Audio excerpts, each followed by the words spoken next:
Hello. Have you ever wondered why is it that a lot of people cannot get out of debt? You might be thinking to yourself to say, why is it that I just keep amassing this debt on a regular basis and I am unable to get out of this debt? Today, I'm going to be talking about why stay in debt. And I'm going to give you steps in which you can use to come out of bad debt, right? Okay, so a lot of us, a lot of people, what they do is the reason most people stay in debt is because of shame. And you might wonder, why would somebody stay in debt because of shame, right? But when you are in debt, because of shame of you telling someone that you're in debt or you cannot afford this at this particular time, you begin to amass more debt. That is the main reason why people are in debt. Like, how will I tell my friend, okay, I'm not able to do the monthly hangout because I have this huge debt on me? How will I tell those people that you're not able to go out with them because you have this huge debt on you, right? And because of that shame, you still continue to go ahead with things you cannot afford. So if you want to stay out of debt or if you want to pay down on your debt, the first thing you need to attack is shame. It's for you to be able to tell yourself that, okay, you've amassed this debt and you want to get out of it. And the first thing you need to break is that shame. Telling people that, okay, I cannot afford it at this time. Telling people I need to pay down my debts. And you begin to see that when you attack that shame, when you attack the shame, you now know that, okay, and that is when you begin to plan and you're able to get out of debt.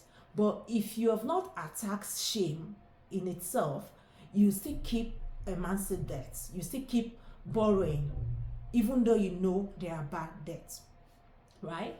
And when I say get out of debt, I mean when you get out of bad debt. So there is a difference between bad debt and good debt, right? Bad debt are the things that you spend money on that are actually liabilities, that are not bringing any cash flow to you. It's taken out from your pocket. It's not bringing anything to your pocket, right? Maybe you spend money on lifestyle. If you spend money on lifestyle and it's not bringing anything to you, you're not getting anything from the lifestyle. There are some people that spend money on lifestyle and that is their job, right? So you won't say it's bad debt because when they spend money on their lifestyle, when they go out, maybe they go out to fashion shows, they get paid. That means they get cash flow from it. But anything you do that you go into debt for and there is no cash flow, there is no return on that money, then it becomes a bad debt. And that is when you need to start breaking the shame to say, okay, I cannot afford it at this point in time. And when you tell yourself that, your mindset is going to shift. There will be a shift in your mind, right? There will be a subconscious you that says, okay, when you go, as in when you want to get something, the first thing that your mind tells you is, are you sure you're able to afford it at this time? There's no point buying it if you cannot afford it at this time. Now, if you've come to the realization, you've been able to break that angle of shame out of you telling people, okay, and oh, you're in debt. You tell people, okay, you're in debt, you cannot afford this at this particular period, at the particular time. You've been able to break that. The next thing I want you to do is now you create your debt list, right? So you tell yourself, how much do you really owe? A lot of people do not even know how much they owe. And I understand, because you're so scared that you don't even want to know the figure. I totally understand. But once you break that angle of shame, you'll be able to see it. To say, okay, how much do you really owe? Okay, I owe company A $10,000. I owe company B $5,000. I owe company C so amount. You collect all the amounts and say, okay, this is the amount of debt I'm actually in. Remember I said the debt we're talking about is bad debt that does not bring in cash flow. You've been able to say, okay, this is the total amount you owe. You've split it into different categories. So say, okay, this is the amount you're owing the bank. This is the amount you're owing the credit union. This is the amount you're owing maybe all those people that do payday loan. like all those store cards. This is the amount you're owing on store cards and the likes. You've been able to do that. Then you now say, okay, when are this payment due? So we're already in the steps now, right? You've been able to write down the amount you owe, and you've been able to split them according to the people you owe, or the banks or the institutions you owe, right? Now, when is payment due on each of these loans? So you might find out that some are due maybe the first week in the month, second week in the month, third week, or the fourth week. Some might even be due on the same day. You might have 2 or 3 that are due the same day. The next thing you now do is, what is the interest rates on each of this loan? Like I said, a lot of us do not know. Most of us do not even know. Most people do not know what the interest they pay on the loan on their credit card. They don't know the interest they pay on the loan from the store card. They don't know the interest they pay on the loan from the bank card, right? But when you've been able to say, okay, I need to attack this, and your mindset is right with it, you'll be able to do this. So what is the interest rate you're paying on all those loans that you have, on all those debts that you have? What is the interest rate, and what is the status? Like, most people do not even know if they're already defaulting on their loan, defaulting on their debts, right? So what is the status of this debt? Is it a good? Is it doubtful? Is it already bad?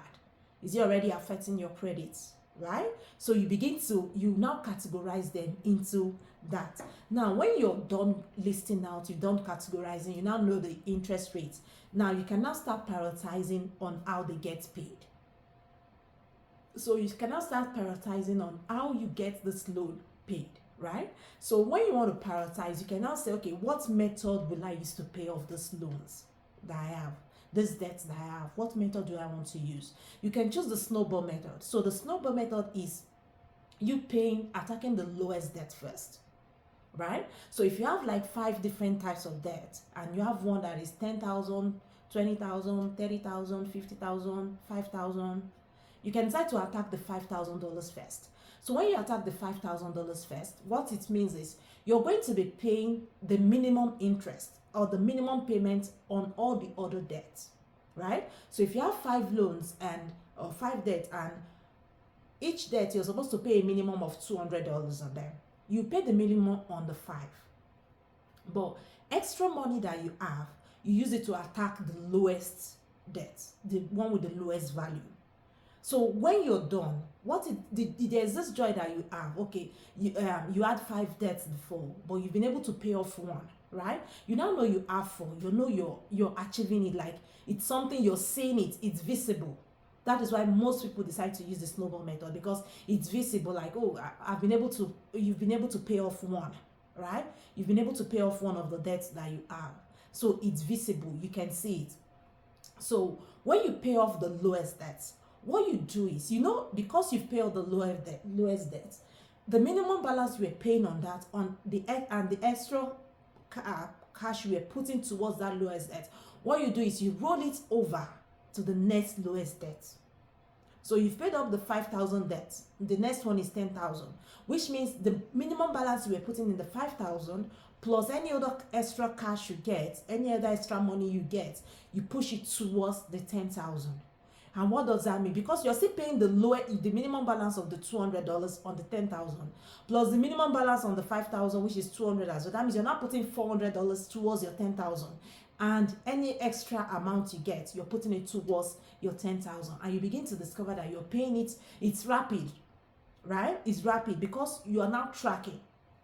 And you can decide to use the other method, which is the avalanche method, right? Which is you paying off the interest, the one with the highest interest, right? So you discover that there are some debts that the interest will be so high, and interest will keep compounding, right? Interest will keep compounding. So you can decide that, okay, I want to pay off the one with the highest interest. So it might even be the lowest debts, as in might be just the 5,000 that has the highest interest, but you're picking the highest interest. And because you've been able to list out your debt, you've been able to list out the interest, the due date, you will know the one that has the highest interest. So you attack that first. So once you're done paying that, the same thing, it's still the same method. Like, you pay minimum balance on all your debts, then you pay the highest interest, you pay any other extra money you get. you put it in that one that has the highest interest. Once you're done with paying that, you can move to the next one that has the highest interest as well. Now, when you do this, you will discover that in no time you've been able to pay off your debt. And how do you know you have extra money? Because you now know, you've come to the awareness that, okay, you need to pay off this debt, right? You now begin to see that you become financially disciplined. You now begin to say, okay, for me to buy this, that means it must be something that I really want. It must be something that I really need, right? And because you know that you need extra money, any extra money that comes to you, you push it towards paying your debt, right? And because you want to pay off this debt, you begin to have ideas to say, okay, how do I make extra money? How do I make extra income? How do I not rely solely on my employment income? Because a lot of people, what they do is they rely solely on their employment income. And the truth is, your employment income cannot make you financially free. It cannot bring financial freedom to you. Because the company that employs you will definitely not pay you above the owner of the company, no matter how valuable you are, right? They will not pay you above the owner of the company. So you begin to imagine in yourself that, okay, how do I make extra income? How do I make extra income to pay off this debt? And you begin to see business ideas coming to you to say, okay, I can leverage my skills. I can teach my skills.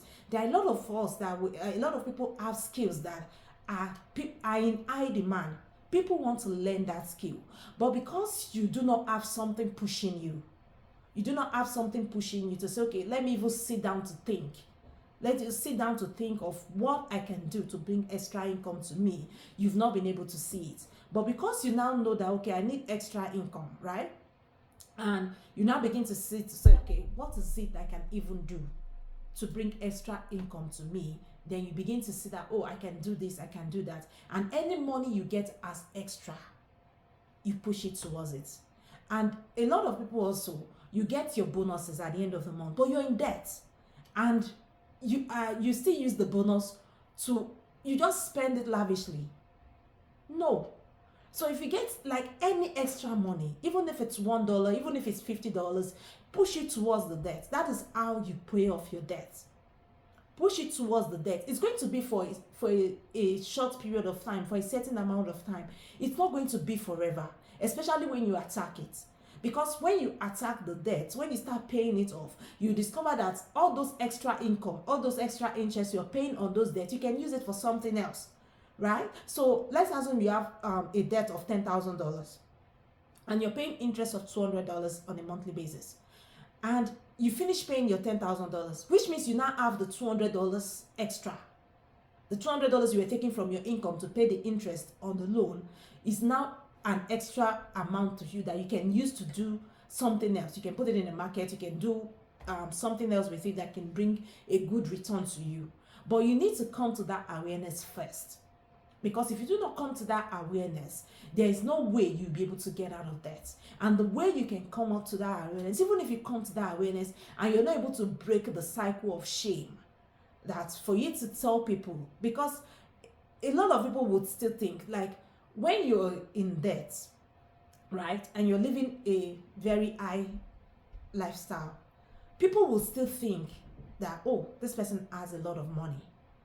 And because you want to maintain what people think or the way they perceive you, right, you keep amassing more debt. Because you would not want to attack the debt. Because for you to go into bad debt initially, what it means is maybe your income, you were living above your income, right? You were living above your income. A lot of us made mistakes. But for you, you need to come to the mindset to say, okay, now it is time for me to attack it. And the first thing is you breaking the shame. Then do the steps. List out your debt. List out your debt and try to attack it. Try to choose a method in which you want to use to pay off this debt. And when you do this, you will discover that in no time, you finish paying your debt and you're debt free. And remember, debt free that I mean when you say debt free, you know you're at zero, right? You're just not in the loan area. And I mean bad debt.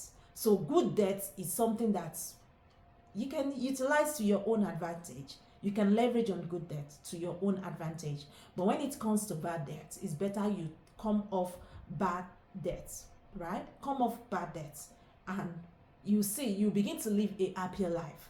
But for good debt, you can always use that at your own advantage. Leverage on good debt, and you see how your life would also turn around. So if you're somebody that is already in bad debt, right? And you know you want to go out of bad debt, I would advise you can watch this video over and over again till it sticks to you. Okay, to say this is how I want to plan my bad debt. And if you want to do one-on-one coaching, that is why I'm here for. That's what I'm here for, right? You can get in touch with me. We can sit down to plan your finances to say, okay, this is how you want to get out of debt, and I can give you steps, practical steps in which you can use to get out of this debt. And if you believe you've gained one or two things from this video, please leave a comment to say, okay, this is what I gained, this is what I'm going to be doing. And if you think you want any topic in which you want me to discuss as regarding finances, you can leave a comment on it as well to say, okay, can you just talk about this topic, right? And I will definitely do something about it. So till we meet again, till I come your way, I want you to remain blessed, and thank you so much for watching.